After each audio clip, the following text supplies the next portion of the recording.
Judge not, that ye be not judged. This might be the most quoted line from the entire Bible, even by people who've never opened one. Point out anyone's sin, question anyone's choice, and you'll hear it back within seconds. The Bible says, don't judge me. But stop there, and you'd have to conclude the Bible has no concept of right and wrong at all. That can't be what Jesus meant, and the very next verses prove it. The verse sits inside the Sermon on the Mount, Jesus' extended teaching on what life in God's kingdom actually looks like. By the time we reach chapter 7, Jesus has already made sharp moral judgment throughout the sermon. He called out anger as a form of murder, lust as a form of adultery, and hypocritical prayer and fasting as worthless performance. Whatever Jesus means by do not judge, it cannot mean do not make moral evaluations, because he's been making them constantly. The Greek word behind judge here is krino. It carries a range of meaning from simple discernment to formal condemnation. Context has to tell us which sense Jesus intends, and the very next verses give us the context directly. Matthew 7:1 says, "Do not judge so that you won't be judged." Verse 2 continues the thought, "With the judgment you use, you will be judged, and with the measure you use, it will be measured back to you." Read alone, this sounds like a blanket ban on evaluating anyone. But Jesus never leaves it standing alone. He immediately explains exactly what kind of judging he means. Verses 3 through 5 give us the picture. Jesus asks, "Why you notice the speck of sawdust in your brother's eye while ignoring the plank in your own?" He calls the person doing this a hypocrite and tells them to remove the plank from their own eye first. Only then, he says, will you see clearly enough to help your brother with his speck. Notice what Jesus does not say.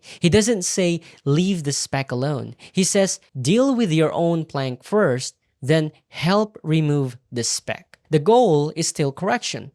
The problem Jesus is condemning is hypocritical, self-righteous judgment that ignores your own greater fault while attacking someone else's lesser one. Then verse 6 goes even further, and this is the detail most people miss entirely. Jesus says, not to give what is holy to dogs and not to throw your pearls before pigs, since they'll trample them and turn to attack you. Think about what that instruction requires. You cannot identify who qualifies as a dog or a pig in this metaphor without making a judgment about their character and receptiveness first. Jesus commands discernment. In the same breath, he warns against hypocritical condemnation. This pattern holds throughout the New Testament.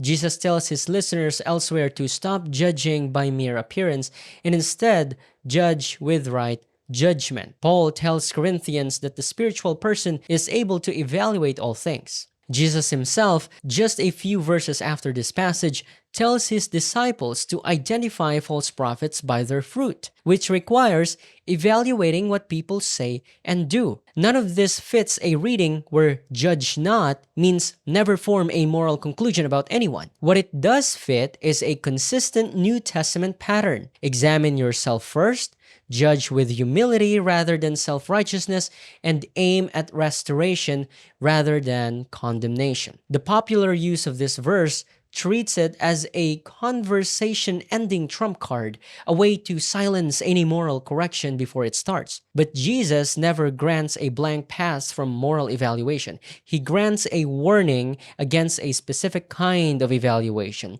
the kind that condemns others while excusing yourself, the kind that measures your neighbor by a standard you'd never even apply to your own life. Used correctly, this verse doesn't shut down moral conversation. It disciplines how that conversation happens, starting with the person doing the judging. So what does this actually look like in daily life? Here are 3 ways to live out this teaching. First, examine your own plank before naming someone else's speck. Before you correct someone, ask honestly whether you're guilty of the same fault or a worse one. This doesn't mean waiting for perfection before speaking up. It means genuine self-examination has to come first. Second, judge toward restoration, not condemnation. Jesus' whole illustration ends with removing the speck to help your brother see clearly, not leaving him wounded and walking away.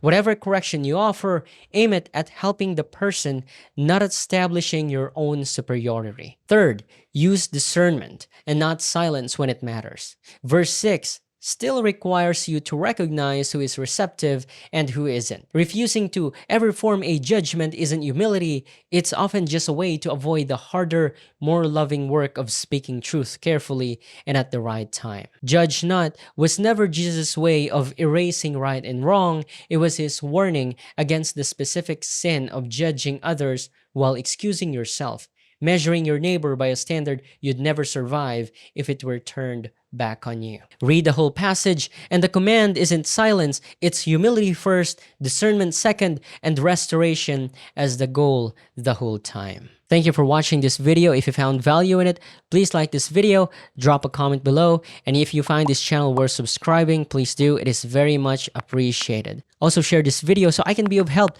to many soldiers of God already spreading the word to the world. I'll see you next time.